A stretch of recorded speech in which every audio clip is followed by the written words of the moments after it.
ഇപ്പോൾ ആരോഗ്യമന്ത്രി വീണ ജോർജ് മാധ്യമങ്ങളെ കാണുന്നുണ്ട്. അതിലേക്ക് ആ 7 സാമ്പിളുകളും നെഗറ്റീവാണ്. ഇന്നത്തെ സമ്പർക്ക പട്ടികയിൽ ഇതുവരെ 330 പേരാണ് ഉൾപ്പെട്ടിട്ടുള്ളത്. അതിലേതാണ്ട് 68 പേർ ആരോഗ്യ പ്രവർത്തകരാണ്. 101ഓളം പേർ ഹൈറിസ്ക് കാറ്റഗറിയിൽ ഉള്ളവരാണ്. 330 പേരാണ് സമ്പർക്ക പട്ടികയിൽ ഇപ്പോൾ ഉള്ളത്. ഇപ്പോൾ വൈകുന്നേരം 4 മണി വരെയുള്ള കണക്കാണ്.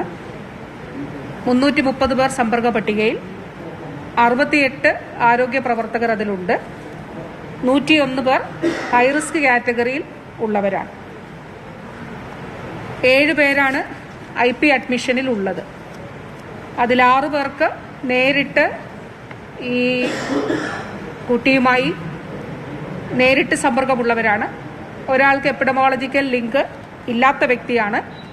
എന്നിരുന്നാലും പനിയും മറ്റ് രോഗലക്ഷണങ്ങളും ഉള്ള സാഹചര്യത്തിൽ മാത്രമല്ല, ഏതാണ്ട് ഈ പ്രദേശത്തിനടുത്തുള്ള ഒരു സ്ഥലത്ത് നിന്ന് ആയതുകൊണ്ടും സാമ്പിൾ എടുത്ത് പരിശോധിക്കുകയാണ് ഉണ്ടായത്.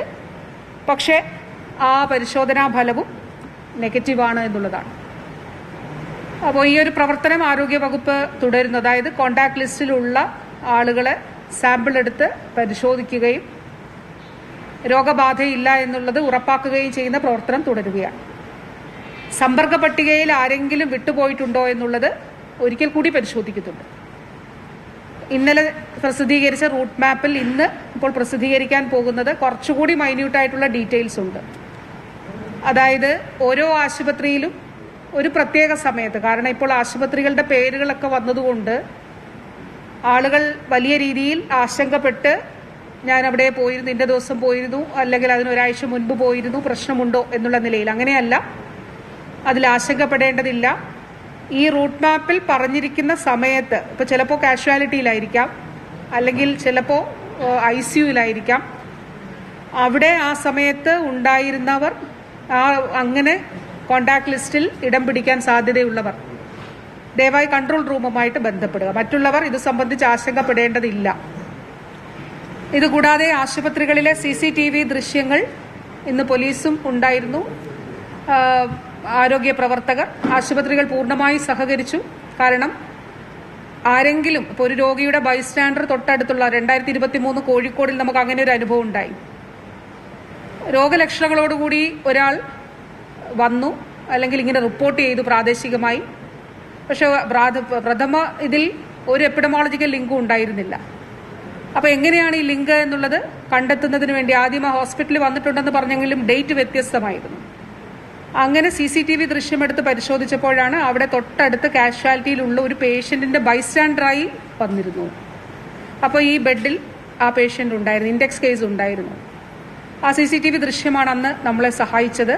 അപ്പോൾ അതുകൊണ്ട് ആരെങ്കിലും മിസ് ചെയ്യുന്നു പോകുന്നില്ല എന്നുള്ളത് ഉറപ്പാക്കുന്നതിന് വേണ്ടി ആ CCTV ദൃശ്യങ്ങൾ കൂടി എടുക്കുന്നുണ്ട്. വളരെ ശക്തമായിട്ടുള്ള പ്രതിരോധ പ്രവർത്തനങ്ങളാണ് നമ്മൾ ഫീൽഡ് തലത്തിൽ നടക്കുന്നത്. ഇപ്പോൾ ഈ മീറ്റിംഗിൽ നമ്മുടെ ടീം ലീഡേഴ്സ് എല്ലാവരും, അതുകൂടാതെ ആ പ്രദേശത്തു നിന്നുള്ള MOമാരും ഹെൽത്ത് വർക്കേഴ്സ് ഉൾപ്പെടെയുള്ളവർ പങ്കെടുത്തിരുന്നു. ഇന്ന് ഉച്ചയോടുകൂടി തന്നെ വീടാനന്തരം സർവേ ആരംഭിച്ചിട്ടുണ്ട്. 2 കാര്യങ്ങളാണ്. ഒന്ന്, ഈ ആശങ്കപ്പെടേണ്ട ഒരു സാഹചര്യം ഇല്ല. അതോടൊപ്പം തന്നെ ആരെങ്കിലും പനി ഉള്ളവരുണ്ടോ എന്നുള്ളത് കണ്ടെത്തുന്നതിന് വേണ്ടിയിട്ടുള്ളൊരു ഫീവർ സർവൈലൻസ് ആണ് ഇന്ന് ആരംഭിച്ചിട്ടുള്ളത്. അപ്പോൾ പാണ്ടിക്കാട് പഞ്ചായത്തിൽ 307 വീടുകളാണ് ഉച്ച കഴിഞ്ഞിട്ട് ഇതുവരെ സർവേ നടത്തിയത്. അതിൽ 18 പേര് പനി കേസുകളുണ്ട്. ഇന്ന് പനി മഴക്കാലമാണ്, പനിയുടെ ഒരു സീസണാണ്.